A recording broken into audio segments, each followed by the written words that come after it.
नमस्कार, मैं आरबी सिंह यादव और आप देख रहे हैं मेरा YouTube channel RB Singh Yadav editor. आज मैं राम मंदिर उद्घाटन को लेकर जो खींचतान और राजनीति चल रही है उस पर बात करूंगा। ऋषिकेश के एक संत हैं उन्होंने नरेंद्र मोदी को बाकायदे चुनौती दी है और कहा है कि आधे अधूरे मंदिर का शिलान्यास करना ठीक नहीं है। उन्होंने यह भी कहा कि ये वक्त भी ठीक नहीं है, क्योंकि रामनवमी जब मार्च में अगले महीने आ रही है तब तक का इंतज़ार क्यों नहीं किया जा रहा। इस पर वो कहते हैं कि हाँ, सिर्फ और सिर्फ वो राजनीति कर रहे हैं, उन्हें इन सब चीज़ों से कोई लेना देना नहीं है, क्योंकि आगे लोकसभा का चुनाव है और उस मुद्दे को वो 2024 के चुनाव में पूरी तरह से भुनाने की कोशिश कर रही है, जबकि अभी राम मंदिर का तो निर्माण ही पूरा नहीं हुआ है।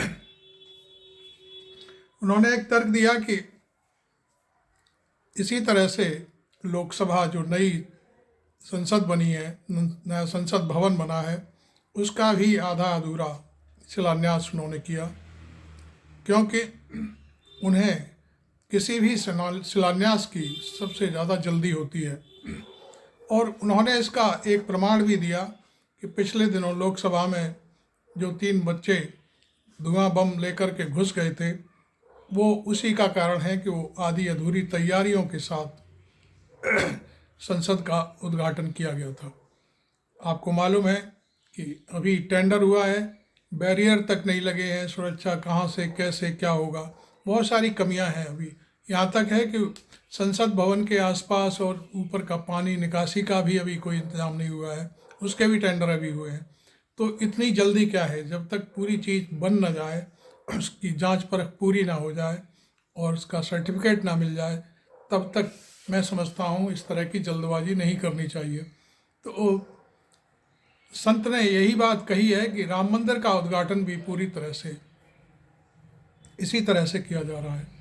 अब एक बात और, इन संत ने जो बातें कही हैं बड़ी बड़ी, वो बहुत सारी बातें मैं यहाँ आपको बोल नहीं सकता जो बातें कही हैं, लेकिन उन संत के इन वचनों का भारतीय जनता पार्टी और नरेंद्र मोदी के जो अनन्य भक्त लोग हैं वो कोई जवाब नहीं दे सकते, क्योंकि वो जानते हैं कि उनके पास कोई जवाब ही नहीं है। वो संत हैं और संत जो कहता है, शायद मैं समझता हूँ सच बात कहता है, तो इसलिए वो कोई हिम्मत नहीं जुटा पा रहा है। तो लेकिन इस बीच कुछ छोटे भैये पत्रकार जो गोदी मीडिया के लोग हैं वो समाजवादी पार्टी के सांसद हैं जो शफीकुर रहमान वर्क, उनके पास पहुंच गए और उनसे बयान ले लिया। तो उसमें उन्होंने कहा कि पूछा किसी पत्रकार ने कि आप राम मंदिर के उद्घाटन में जाएंगे, तो उन्होंने साफ मना कर दिया कि नहीं। और उन्होंने जो बयान दिया वो ये था कि मेरी मस्जिद ढाई गई, मेरी मस्जिद को शहीद किया गया, ऐसी जगह पर मैं कभी नहीं जाऊंगा। तो ये बयान लेकर के अब उसका ट्रैपिंग हो गया कि देखिए मुसलमान तो अभी भी राम मंदिर को पसंद नहीं करते। और जबकि मेरा अपना मानना है कि शफीकुर रहमान वर्क सहित और भी कुछ मुस्लिम लीडर हैं और धार्मिक गुरु भी हैं, वो इस तरह की ट्रैपिंग में क्यों आ जाते हैं। मेरा जहाँ तक मानना है उन्हें इस तरह की बयानबाजी से बचना चाहिए, बल्कि इससे ऐसे समय में मीडिया से बात भी नहीं करनी चाहिए, क्योंकि जो मीडिया इस तरह के बयान ले रहा है तो उन्हें तो लग रहा है कि मीडिया दिखा रहा है, लेकिन वो इसकी पाड़बंदी के लिए, अब देखिए शफीकुर रहमान वर्क के जो प्रश्न उठाए हैं उन्होंने, उसका जवाब अभी जो नरेंद्र मोदी और भारतीय जनता पार्टी के समर्थक लोग हैं वो उसको कैसे कैसे जवाब देते हैं। अभी कुछ उनकी ट्रोलिंग भी शुरू हो जाएगी। लेकिन जो ऋषिकेश के संत हैं जिन्होंने मुद्दा उठाया है कि नरेंद्र मोदी को ये सब करने की ज़रूरत नहीं है, उन्होंने तो यहाँ तक कह दिया कि नरेंद्र मोदी ने अपने घर से मंदिर नहीं बनवाया है, न भारतीय जनता पार्टी ने पैसा लगाया है, ये तो सरकार का पैसा है। और जनता का पैसा है, जिसने बाकायदे चंदा दिया है। दूसरी बात, उन्होंने ये भी कहा है कि ये मंदिर भारतीय जनता पार्टी या नरेंद्र मोदी नहीं बनवा रहे हैं, ये तो सुप्रीम कोर्ट ऑफ इंडिया के आदेश पर बन रहा है। तो ये बहुत सारी चीज़ें हैं जो संत ने उठाई हैं, क्योंकि संत का कहना है कि भाई ये सारा काम ये किसी प्रधानमंत्री या राष्ट्रपति का काम नहीं होता, ये धार्मिक काम है और ये धर्म की बात है, तो इसमें संतों को, किसी बड़े संत को ला करके इसका उद्घाटन कराया जाना चाहिए था। जबकि ये सारी चीज़ें भारतीय जनता पार्टी खुद अपना श्रेय ले रही है, अपनी पार्टी के झंडे। और एक चीज़ और मैं आपको बता दूं, वही नई चीज़ सामने आई है, मैं अब उसको फ़ोटो दिखाऊंगा। भारतीय जनता पार्टी कर्नाटक इकाई ने नरेंद्र मोदी का फ़ोटो बड़ा और उनके आगे राम की फ़ोटो लगा रखी है। राम नरेंद्र मोदी को पकड़ कर ले जा रहे हैं मंदिर में। तो इसका क्या मतलब है? नरेंद्र मोदी क्या राम से भी बड़े हो गए? मैं इसकी एक फ़ोटो लगा करके आपको दिखाऊंगा यहीं पर कि ये किस तरह से काम चल रहा है। मैं कुछ कह नहीं सकता कि ये सारी चीज़ें आखिरकार क्यों हो रही हैं।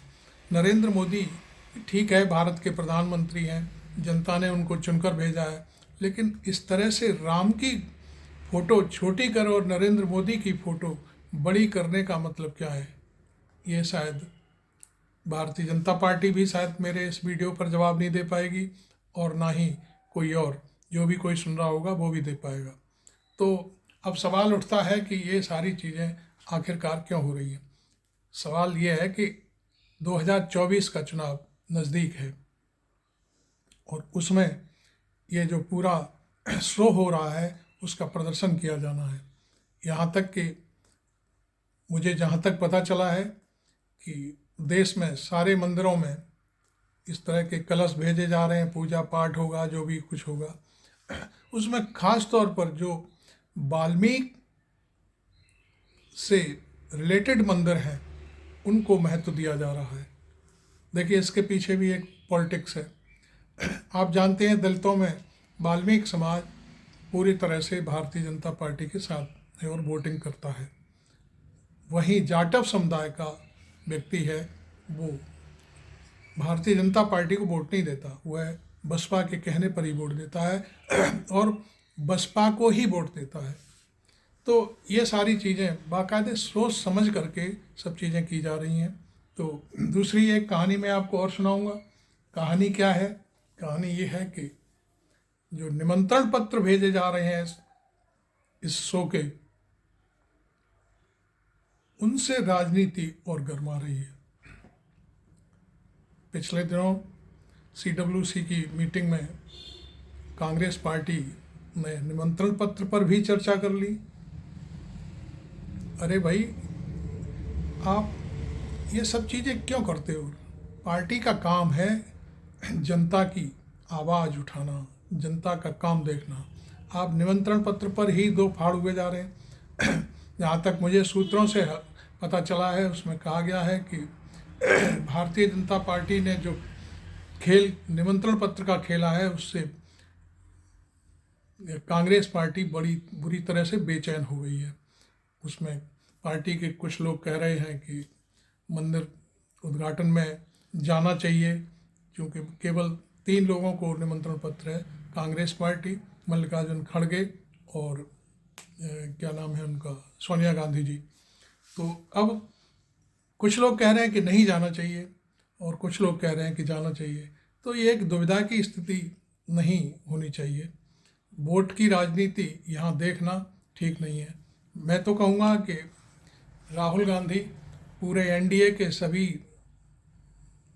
जो दल हैं उनको लेकर के दर्शन करने जाएं एक साथ, और फिर देखो कि कैमरा कहाँ जाता है, किसकी थू होती है, किसको कवरेज मिलती है, ये सारी चीज़ें सामने आ जाएंगी।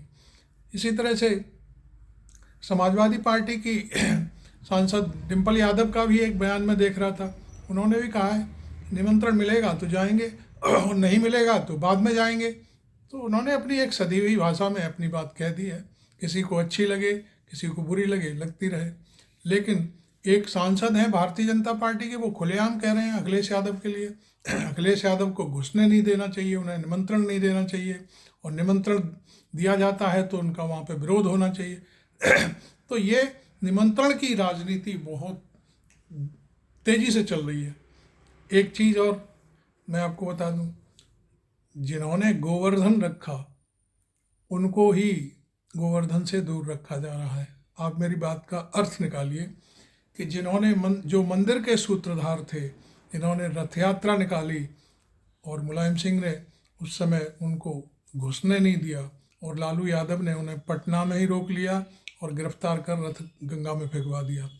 उन लोगों को, उनके साथ उनके एक साथी मुरली मनोहर जोशी, मैं अडवाणी साहब की बात कर रहा हूँ, उनको निमंत्रण पहले तो दिया नहीं गया, बाद में दिया गया, तो अब उनसे कहा जा रहा है कि आप बीमार हैं, आप नहीं आएँ तो ज़्यादा बेटर है।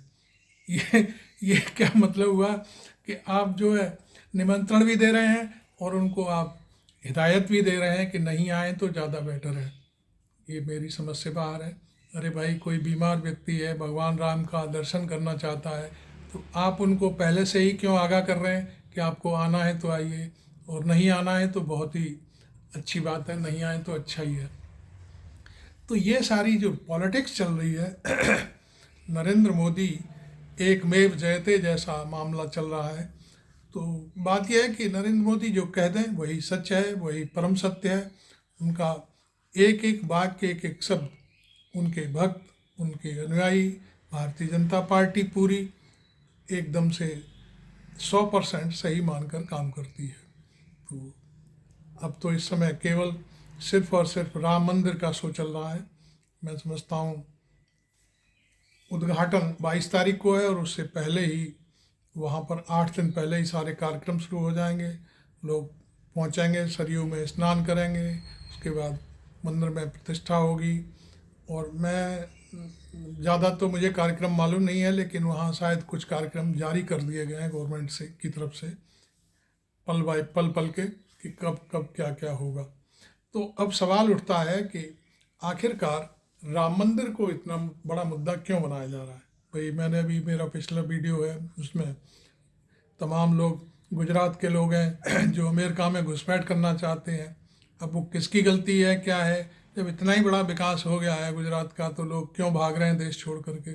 खैर, बहुत सी और बातें हैं कि जो कुछ भी चल रहा है, यदि भाई आपने इतना काम किया है, आपकी सरकार ने इतना काम किया है, तो फिर आपको ये सब मंदिर की ज़रूरत क्या रह जाती है। आप अपनी बात कहिए, आपने क्या विकास किया है, देश की जनता के लिए क्या किया है, तो वो सारी चीज़ें सामने लाइए। अब केवल ये तो कोई बात नहीं हुई कि आप 81 करोड़ लोगों को 5 किलो अनाज दे रहे हैं तो आपने बहुत बड़ा रण जीत लिया। ये कौन सा विकास है? मैं समझता हूँ, मेरी समझ से तो ये कोई विकास नहीं है। संडास बनवा देना भी कोई विकास नहीं है, क्योंकि शायद आपने अभी गांव में जाकर देखा नहीं है। कभी हम अपने अगले वीडियो में दिखाएंगे कि संडास कैसे बने हैं, किस रूप में हैं वो आज, क्या हाल चाल है उनके। आपने शायद बहनों के लिए, घर की पत्नियों के लिए जो अपनी गैस की योजना दी थी, वो एक बार गैस का भरा हुआ सिलेंडर दे दिया, उसके बाद लोगों के पास पैसा ही नहीं है कि वो दोबारा गैस सिलेंडर भरवा सके। लोग फिर वही चूल्हे पर आ गए हैं, सिलेंडर उन्होंने रख दिया है, लोग कुर्सी जैसी बना ली है, उसमें सामान रख देते हैं, बस इसके अलावा और कुछ नहीं है। तो कुल मिलाकर के विकास नाम की कोई चीज़ नहीं है। इंटरनेट का आपने पैसा बढ़ा दिया है, गैस के आप पैसे बढ़ा रहे हैं, महंगाई चरम पर है, बेरोजगारी बहुत चरम पर है। शायद कभी दिल्ली से फुर्सत मिले तो अपने गुजरात में ही चले जाना, लोगों में भगदड़ मची हुई है जाने के लिए। तो कुल मिलाकर के ये सारी चीज़ें हम जो आपको बता रहे हैं, विकास नाम की कहीं कोई चीज़ नहीं है। तो आपको इस मंदिर की राजनीति पर भी अपनी टिप्पणी करनी चाहिए। कहीं मेरे से कोई गलती हुई है वो बताएं, और मैंने जो बोला है उस पर भी आप अपनी बात रखें। Thank you very much. मैं आरबी सिंह यादव।